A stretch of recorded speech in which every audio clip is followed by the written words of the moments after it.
So, introduce yourself and maybe give a brief sort of summary of your career to date, if you can as well. Hi, my name is Juliet Sikora. I'm an artist, producer, and label owner of Kidball Records from Germany. I'm a DJ since 1999, so I'm an oldie in this business. I run the label Kidball Records with Tube and Burger together. We have a sub-label called Zen or 10 in Germany, we say. And at the moment, I have to say it's my busiest year so far in 22, 23, 24 years of career. And I hope I can answer you some questions today, give you some help, and give you some advice on the good sides and bad sides of my career of over 20 years. And you, Cruzy? Hello, guys. My name is Cruzy. I'm a DJ and producer. I like to do mostly tech house, techno-ish kind of music. I've been in this business for maybe, I would say, 12 years. I've changed from name to name. I've been doing like loads of different types of music projects and everything. And I would say that definitely last year especially was my breakthrough year. Because of some releases and loads of gigs that are happening now. And I'm in part, thanks to that, is the Toolroom. So nice to meet you and hope you liked it. So the big question, I suppose, for both of you, going back to the very beginning of your careers, what were the first kind of steps that really started to connect for you to get somewhere, to be the artist that you are today? To be honest, it was quite a journey because I switched my style in different ways. Like I started with disco house in the late 90s, then I switched to electro house, then I did like a phase of minimal, and then I went back to house, tech house, and this is music I play nowadays. And to be honest, the worst thing I did is switching my genre, because you have like a fan base which loves the music you play, and when you switch your style or genre dramatically, you lose big of your fan base, and this happened to me like 3-4 times. So, and if you go in a new genre, it's like you build up a new fan base, which is even harder because the people don't understand who you are at that point. Are you minimal? Are you electro house, house, tech house, whatever? And to be honest, since many years I'm in house and tech house genre, and since then I feel like my fan base is getting stronger, and it's for me the best decision to stay in the genre I am right now, even if it's not so hyped in Germany, but I will never do the mistake again to change the genre. That's really interesting. Is that because it's the house and tech house, the sound that you truly love, and the other journeys were experimenting, being led by trends, or is it just going back to your main passion? To be honest, I think it was going by trends. I never was an electro house person, and when you stand behind the DJ booth and play music you don't feel, it's the worst feeling you can have, and I will never be in the situation to have this feeling behind the DJ booth. So since then I said I only will do that what I really love and what my passion is for. That's very honest, very honest. And for you, Cruzy, like when you started, was it always the same sound, or did you find that it's connected more? You say like 12 years, you know? Yeah, when I started I was really young, I would say like 15, 16 years old. So what I like to do is I like to do the sound that my friends and I were going to the parties of, you know, if we were going to some kind of hard house stuff, I started doing that kind of thing, you know, that UK bounce, that UK hard house stuff. So my journey has been like pretty crazy in terms of the genres. I started making this kind of stuff, later switched to more EDM-ish kind of sound, not really EDM, but you know, a little bit more higher stuff, you know. But there was a point in my life, it was like 2-3 years ago, when I realized that I was not really liking where I was going, and I was the point where I decided to switch, because it was like, man, when I started going out, I like hard house, I like tech house, we were going to techno places. I'm from Bilbao, from the north of Spain, and there the techno and the tech house culture is really powerful. And I started doing that and thought like, man, why not going back to the roots? Because that's what I really like to. I would say that I'm more a kind of a dancing guy than a jumping guy. So it was like, I want to dance back. I want to go back to dance, you know, in the clubs. So I started going back to this tech house, to this techno sound. And this is where my journey crossed with the Toolroom journey, you know? And that's when we started going together. I would say that my journey has always been driven by passion and by what I like in that moment, you know? Life won't always be the same, and you won't always be the same in every stage of your life, you know? So for me, it was really important to stay true to what I feel in that certain moment. And I needed a change in my life and in my career. And that's why I decided, man, I need to go back to that. So that's quite a journey that both of you have been on, to be the artist you are today and to have the sound that you have. And like you say, it's not necessarily, in some instances, you get led by trends as well. But as an artist, you like all of these different sounds. And that's okay, right, to go through that and experience that. But do you think that where you are now then, the sound you have now, that's by kind of almost going right full circle to what you actually really loved?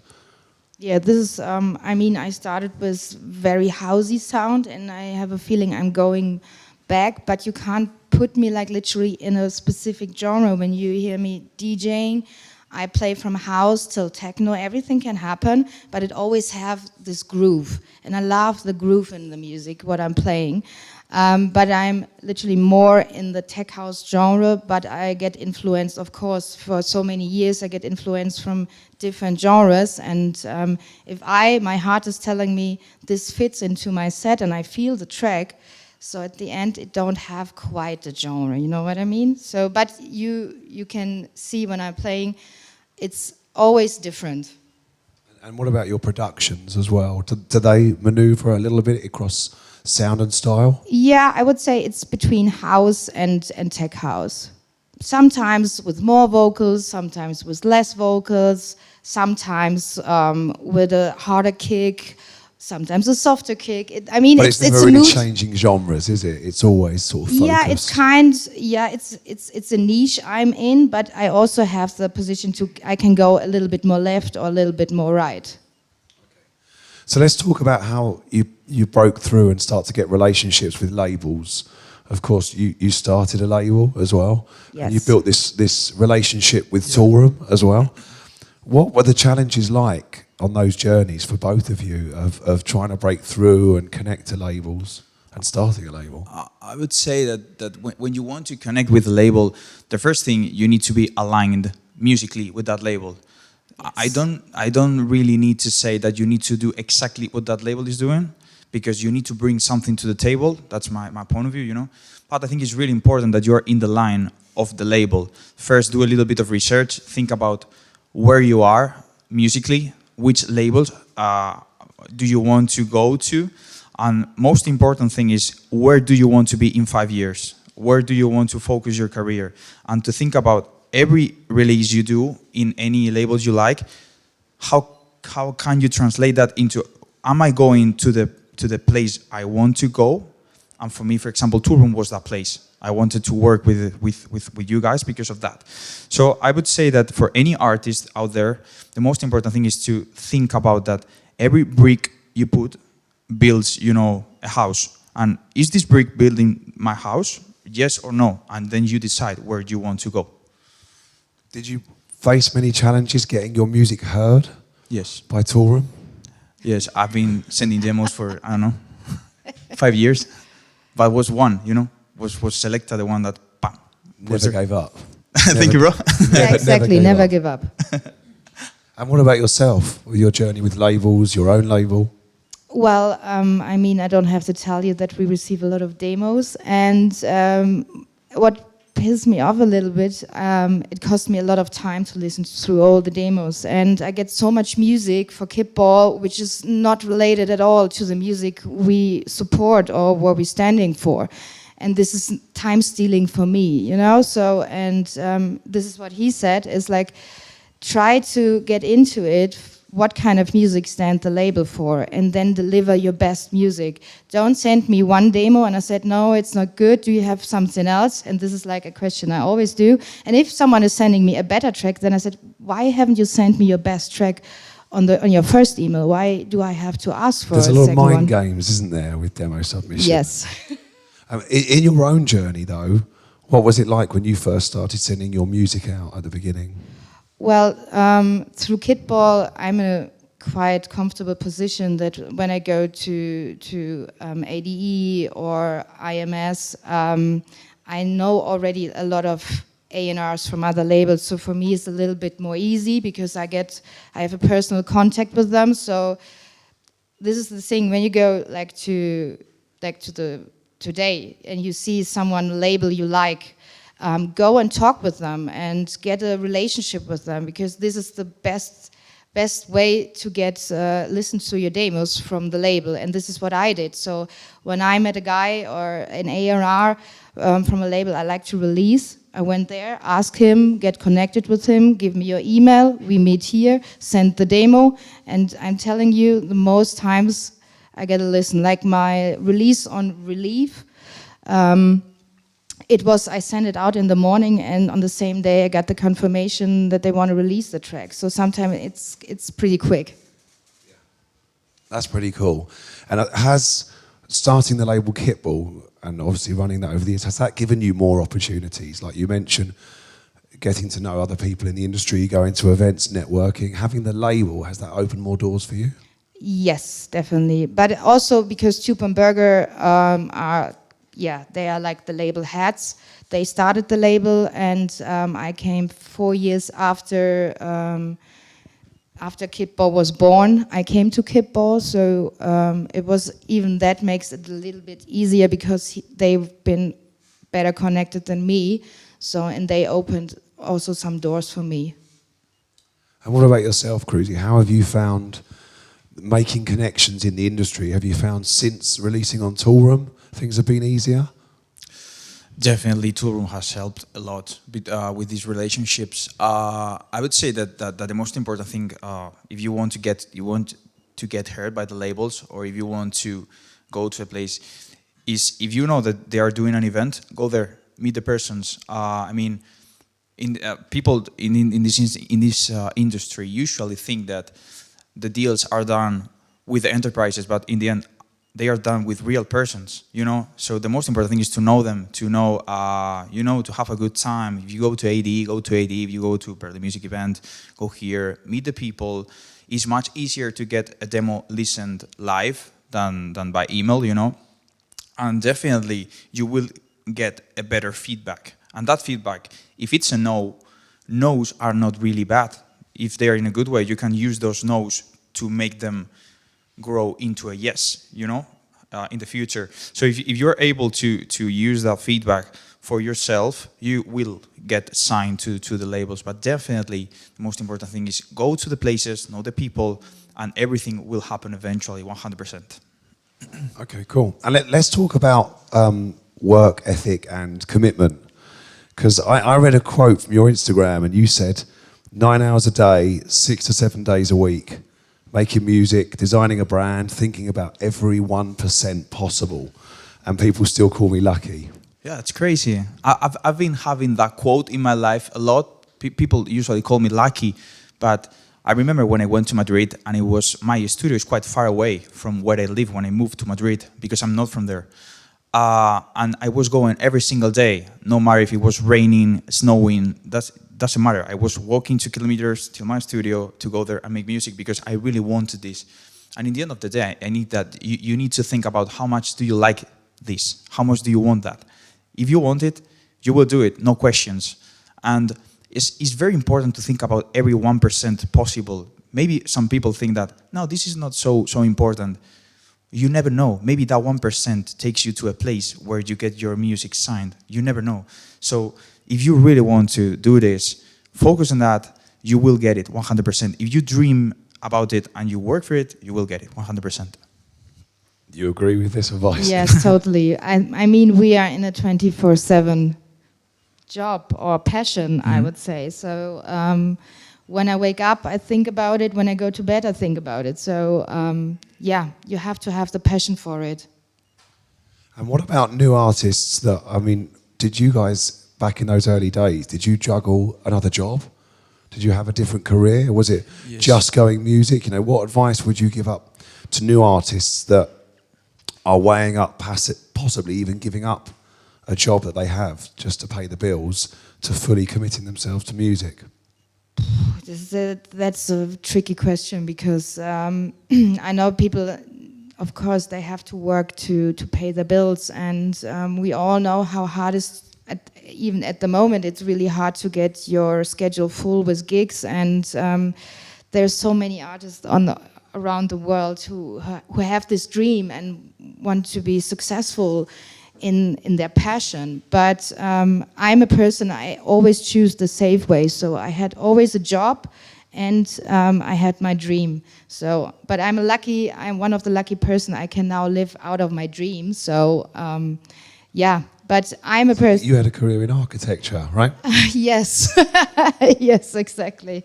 So, great skill to have. Yeah, it is, but it doesn't make me happy. So, but I did it to pay my bills. So at the end, I did it as long as I need to do it. And when I was kind of successful, I chose the way to be like 100% artist and label owner. Was that a balance in terms of like you were earning money that could pay their bills for you to say, right, I can walk away from that career? What do you mean? I don't understand. So when you're working in architecture and Yes. you're trying to balance, was there a moment when you actually said, okay, I'm earning enough money from this now that I can give up the architecture and go fully into it? No, I didn't did the job with the architecture with passion. So, and even it was literally hard to pay my bills, I chose my artist career. Because then I knew, okay, I have enough money to live somehow, but I have now more time to put more time into my career. So it was like a tricky decision, of course, because you never know if it will work out at the end. It's a risk, yeah. It's a risk, of course, but if you don't risk something, you can't expect that something is happening, you know, or something great is happening. If you don't do it like how you say it was half gas. Yeah, it's all or nothing. All or nothing, exactly. Yeah. Yourself, Cruzy, your journey? Yeah. For example, when I started, I studied engineering. I never worked as an engineer, but I studied engineer, and that made me realize that that was not what I wanted in my life. But you need to have a job. At the first stages of your career, you need to have a job because you need to be mentally and financially relaxed. Why? Because if you are struggling to pay the bills, if you are struggling, your head is not going to be where you need it to be, and you need your health.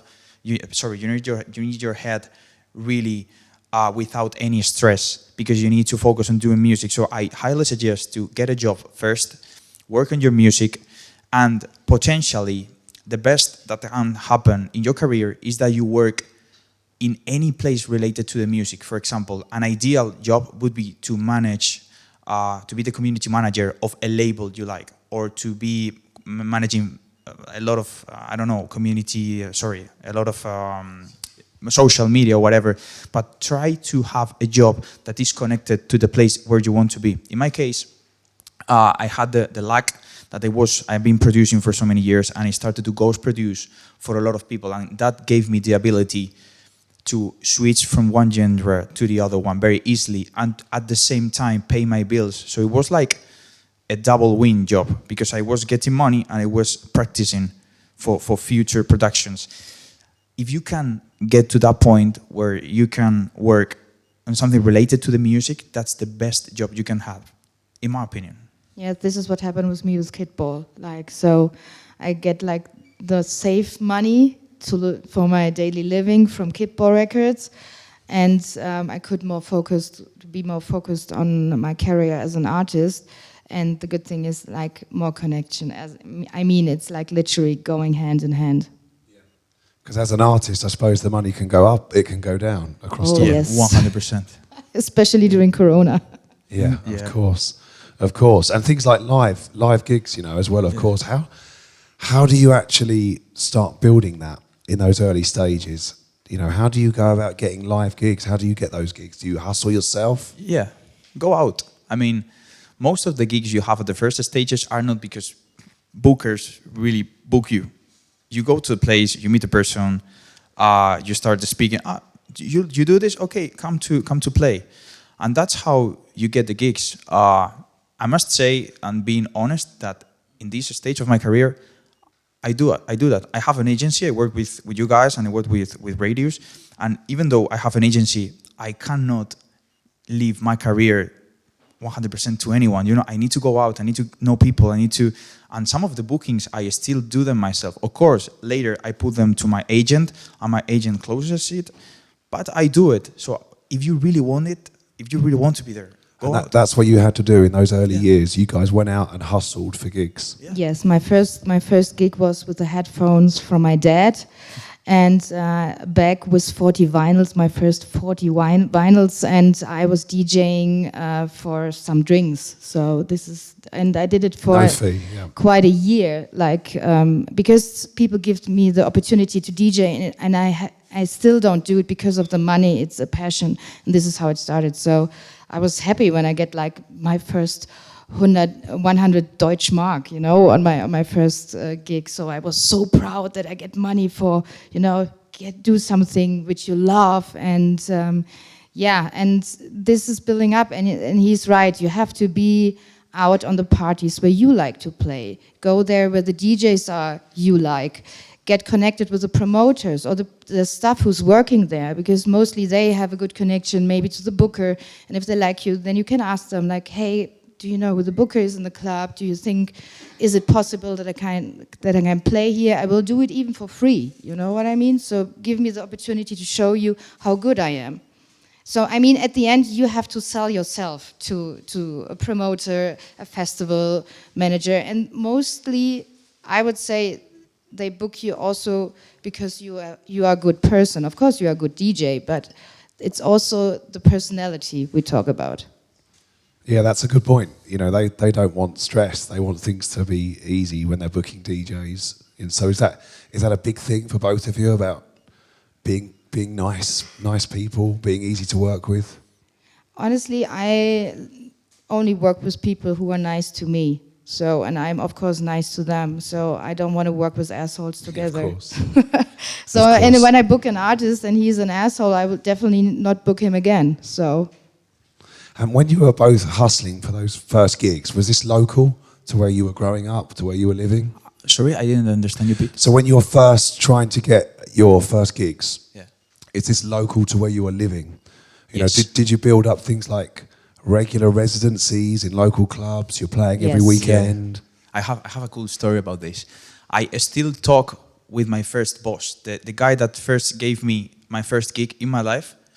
I still talk to him sometimes on WhatsApp because I was so thankful for that. I sent when I started back in the days, I started playing with vinyl, and I remember I needed to. I had a piece of gear to record CDs, and I recorded like maybe 20 CDs, and I gave one to every single club that was in my city. No one wrote back to me except that guy, and he told me, hey, this is good, can you come to the club? I remember I played, it was 2010, 2011, something like that, and I played my first gig there. I remember I was not paid, it was for free, but he called me the next weekend, and he was like, okay, you DJ good, come back. And that was the place where it started. So I highly suggest that be nice to the people, be thankful for the people that have helped you in any point of your life or your career, because you never know which is going to be the journey and which is going to be the path, you know. And sometimes you meet people twice in the path. So be nice to the people. People will be nice to you, and even if they are not nice with you, be nice to them. That's the best thing you can ever do to a person that is not being nice with you. Be nice. The thing is, I still DJ for the people who supported me, like in my early stage of my career. Some of them are still promoters. I play for them for quite the same fee I played 20 years ago when I have the weekend off. Just for drinks vouchers? No, but it's also paying something back, you know what I mean? So you never forget where you're from. So, and never forget who supported you. And how did you both get your first booking agent? For me, it was really natural. I've been without an agent for the last 10 years, no, 12 years. And the first time I got an agent was last year when I started getting more bookings because of the tracks I released with you, especially Selecta, that was a game changer, and Karma, and the one with Dombresky. These songs made me go to a place in my career where you don't really need an agent, but an agent is going to make those things go to the next level. So it will come naturally to you. If don't stress out, you don't need an agent. Do it by yourself until you are in a point of your career where an agent goes to you. Because that's going to be a really true point when you need one. Maybe you don't need it, but it's going to take it to the next level. That's what I suggest in this place. Don't stress out for that. It will come eventually. Exactly. Booking agencies are not magicians. So if the market is not asking for you, they can't push you on festivals. If the people don't see the potential you maybe have, an agency can't do magic for you. This is I've been in so many agencies, and literally I switched like 5 times. My agency in Germany. Funny, I'm back in the agency where I started. So because I feel super comfortable there, and yeah, it's what he said. Like in the beginning, you don't need an agency because the fee is so low that they are not interested to do your bookings, because the booking fee, it's more time they have to invest than they gain out to have you as an artist in their agency. That's the truth. Did you ever try approaching booking agencies yourselves to say, yes, of can I course. join? Yes, and I got rejected so many times. Me too. Yeah, but rejection sometimes is not bad. Sometimes it is, but sometimes not. It makes you think about what am I doing wrong, or not wrong, but what can you do better, you know, to make that no grow into a yes. That's the most important thing, to try to work for the yeses, and between that, take the no's as something to grow, you know.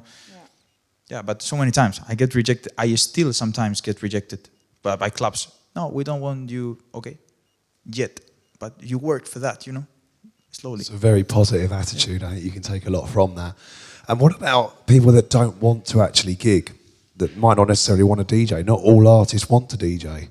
Do you guys think you can successfully build a career as an artist without DJing nowadays? Me not. I need to play. Personally, yeah. Honestly, yeah, I was in the first position. I started as a DJ, and the producing came after that. So honestly, I would prefer to be just a DJ without producing, because I'm the slowest producer in the world. That's a good point. And do you think, what about if an artist is really struggling to get local gigs and smaller gigs, can they still just focus on the music and putting music out there where the gigs come? Yes, I would say that's the right path. If you want to grow a big career, it's slower, but you can definitely do a career. For me personally, I could not do it. I need to play. I love to DJ so much. But if you are struggling to get it, what I would suggest is try to make the music while the bookings come. And when a booking comes, document it, record it, do it, a lot of promotion of that gig, so it looks like more gigs and is more engaging to the promoters, because that's also a really good point to get gigs. Try to promote the ones you have, try to get the most out of them for the promoters. I mean, look, some artists getting big because there was this one, literally the one video from a gig which was blowing away, like every social media platform put it online. So, and this is, sometimes it's like you need a little bit of luck, but he's right, you have to record, especially when you play bigger things or you're doing the warm-up for a bigger artist. Record it and make the most out of it. So you're talking about making the most out of things. Would you say you've invested in your careers, and in how have you invested? A lot of a lot, like crazy amount of money. yes. But for me, it's something I want to invest in because I want to get bigger. So if you want to get bigger, you need to risk bigger. in my opinion. So I think promotion is really important. Recording your gigs is really important. Recording the videos. If you have the opportunity to go to a place because a big DJ is going to play your song and you can be with him while he plays it, I invest on that. You know, I pay my flight to go there and to be with her because that video, as Juliet said, can make you viral. You never know which is going to be, and if you take care of any 1% of every 1% of your career, it's more probable that that happens. And the thing is, which also helps when you get friends like with artists, they are bigger than you or like the same category like you. And when you have like kind of a friendship with them and I have a new release and I write them like, hey, this is my new track, and they said, wow, that's pretty good. And I asked them, like, when you play it, please can you record a video and send it to me? I mean, this is like social media gold dust. So when other artists see that a big name is playing your track, that, okay, when he's playing it, I have to play it as well. This has happened right now with my track Thrill Me with Junior Jack. I send it like to so many artists, and like Clapton is playing it, Matthias Tanzmann, David Squillace. So many artists are dropping this, but I send them the track.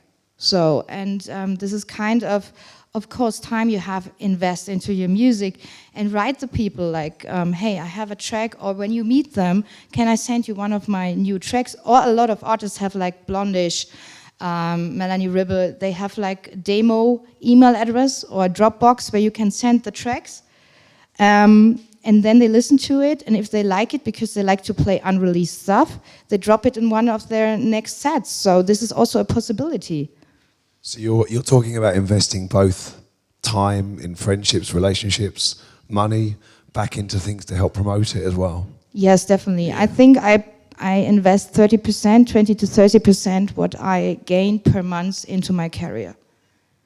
Yeah, and this is like social media promotion, sponsored postings, etc., remixes. So you have to invest some of the money. Without investing, it's not working, in my opinion. I agree. Yeah, I agree 100%. A percentage of your income needs to be reinvested, the same as the big enterprises reinvest on marketing, whatever. You know, you are not a DJ anymore. You're a brand. And you need to invest in your brand. I think it's really important. At whatever level, even when you're starting out to where you're starting to break through. Yeah, even when you start, I think it's more important because you need to build up momentum. Yeah, especially, look, I started my own parties. Of course, we have like a lot of events with Kitball, but I also wanted to do my own parties, you know, to have like your own platform. And I support a lot of unknown artists on my event, because to give them, I have a party, it called Support Your Locals, where I invite like only local artists to give them to be seen. And this is also something you should think about it, to create your own brand. Or look through in Corona, how many artists getting big because of Twitch, because they did like on a regular base, they did like Twitch streaming. So, and now they are booked as a regular artist. So sometimes you have to create ideas how you can be seen out of the market, like Chris Luno. I don't know if you knows Chris Luno. He was working for us for Kitball, and now he's like YouTube superstar. He has millions streams on his streams. So, and he's getting booked now worldwide. So you have sometimes also to have a good idea to be seen out of the market. And what about relationships? You know, you were talking about that, about getting music out to DJs. Has there been specific relationships for either of you that you've built with somebody in the industry that's really helped your careers? Yeah, well, quite a lot, but I would say definitely the game changer in my life was to get the support from Mark Knight. I mean, I've been genuinely a fan of Mark for so many years. I even asked him a picture on Ibiza airport once, like maybe 5 years ago, which is crazy that later to do a song with him, and that's crazy. But I would say that his support really changed the game for me. To be able to see Selecta in his sets, to be able to get that track signed to his label, to Toolroom, that was a game changer in my life. I made room for everything else. I mean, I'm not sure if my career would be the same without that. I'm not sure. And I'm really happy and thankful to the people on the label and Toolroom in general, because they have made me grow much more than what I would have done by myself. That relationship has been amazing. And later, because of that, I built different relationships with Hugel, with Dombreski, which is a guy that I talk every day on WhatsApp, and we send a lot of things on WhatsApp. So those relationships have been really good, and I think that they all come because of the relationship with Mark. So I would highlight that one, and with all the people on Toolroom, Paul, my manager, like all the guys on Toolroom. And what about yourself? Any particular relationship in your milestone in your career? Well, I would say the most I did myself.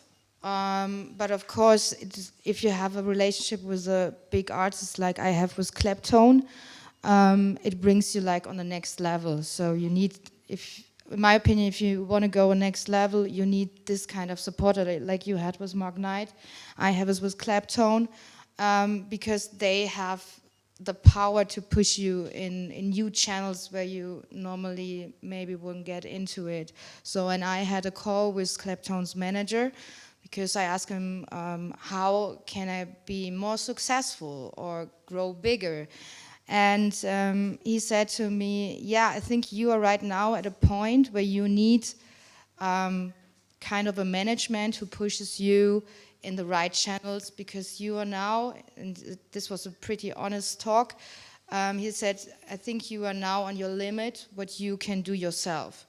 And yeah, it's a little bit disappointing to hear that, but at the other end, it gives me like more power to see, okay, which management could possibly fit to me. And yeah, that's the thing I'm working right now, to see which management is interested to help me out. And this is my next target. As you see, we all have targets on one day.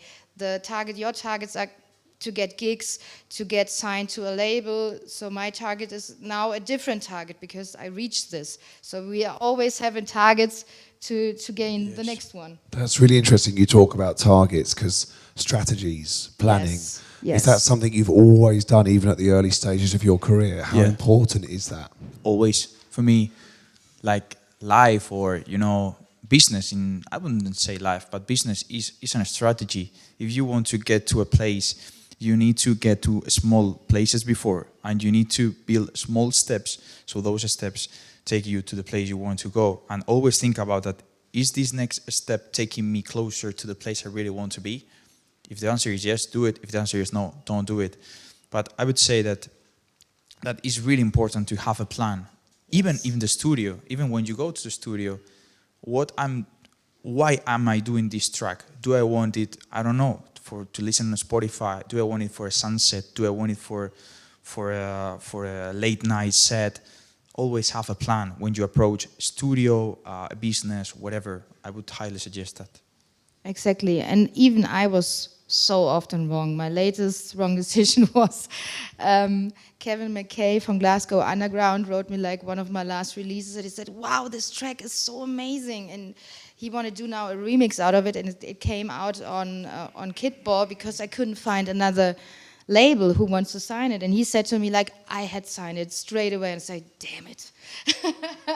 Because in my opinion, I thought, no, he would be never interested in this track. So even I'm so often wrong in my decisions, but you learn at the end of the day. So, and yeah, you have to have a strategy.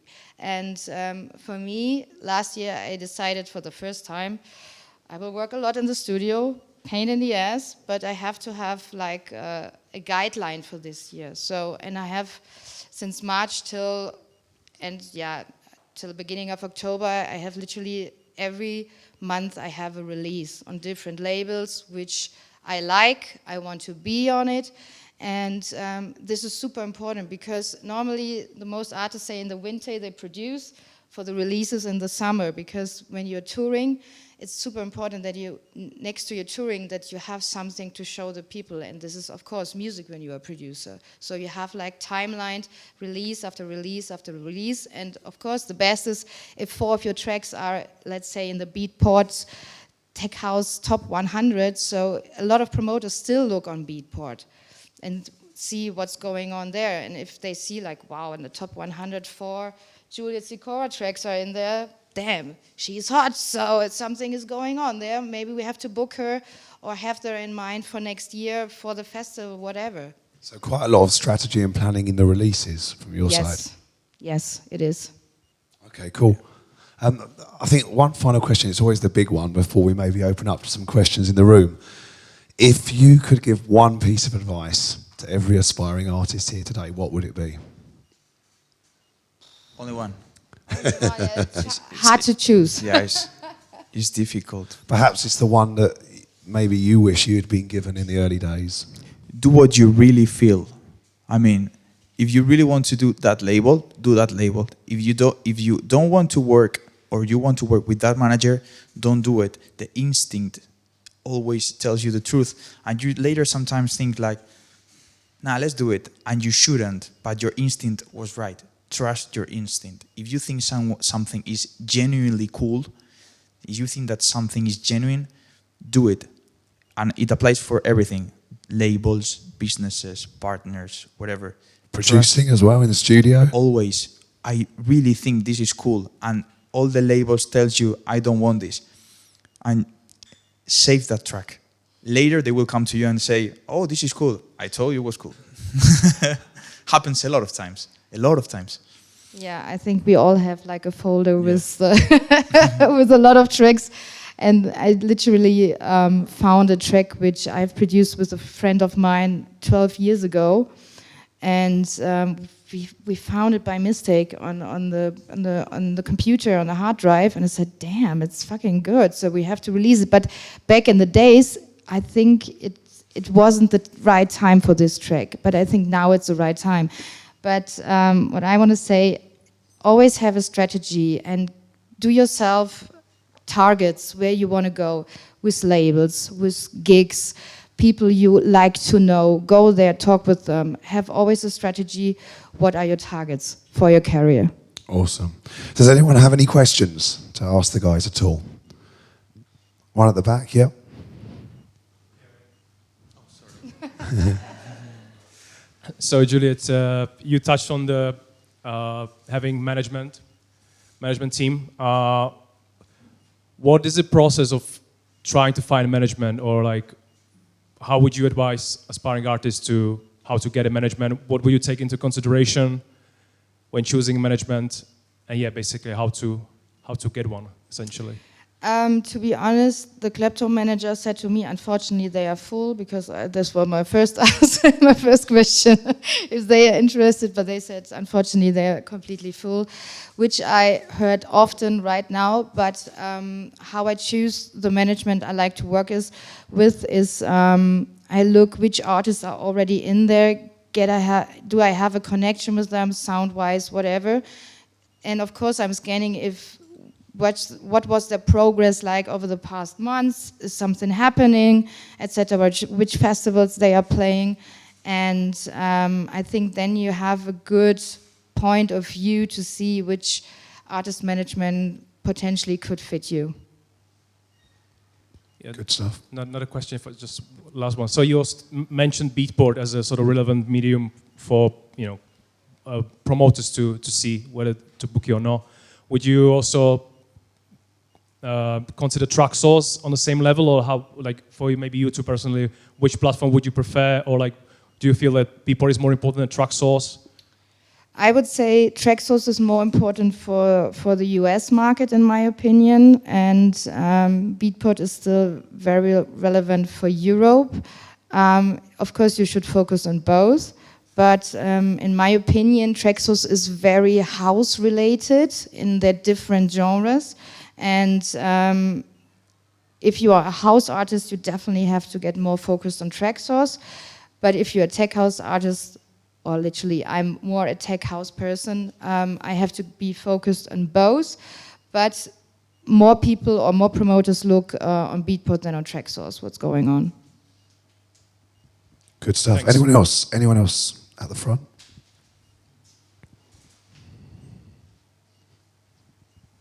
Hey, I'm Kevin. I have a question to Juliet. Yes. So you said that you are making parties or events for Yes. locals, Yes. and I'm a local. So Yes. I want to know Hello. where I can knock on the door to play at your parties.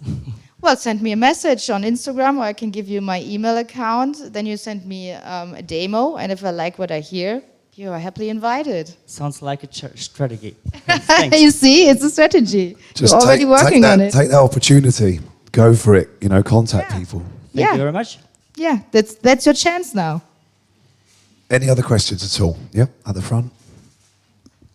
Hi, Juliet. Hi.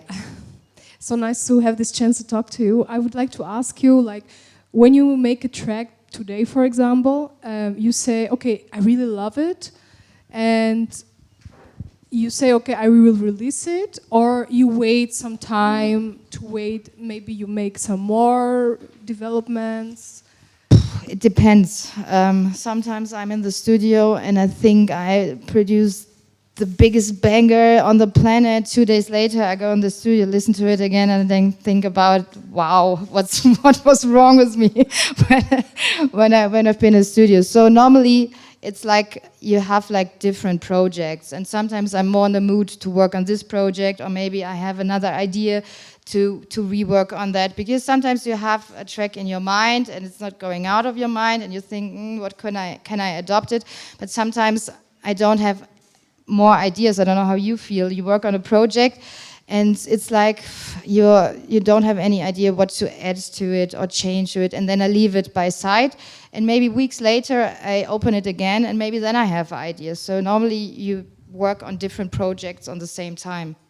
Do you do that, Cruzy? Do you work on multiple projects at the same time?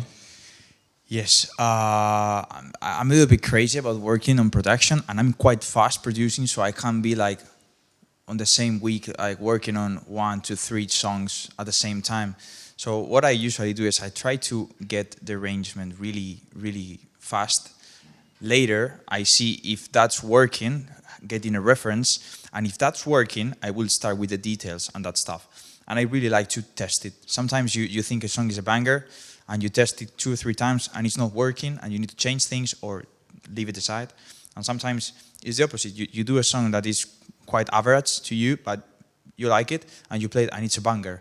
So I highly suggest to get your songs tested in the clubs, Yes, because definitely. it's club music. Excellent stuff. Well, that's all we've got time for, guys. But can we have a big round of applause, please, for Yeah, sure. Cruzy Thank you so and Juliet much. Castora? Thank you so much, guys. Yeah. Awesome.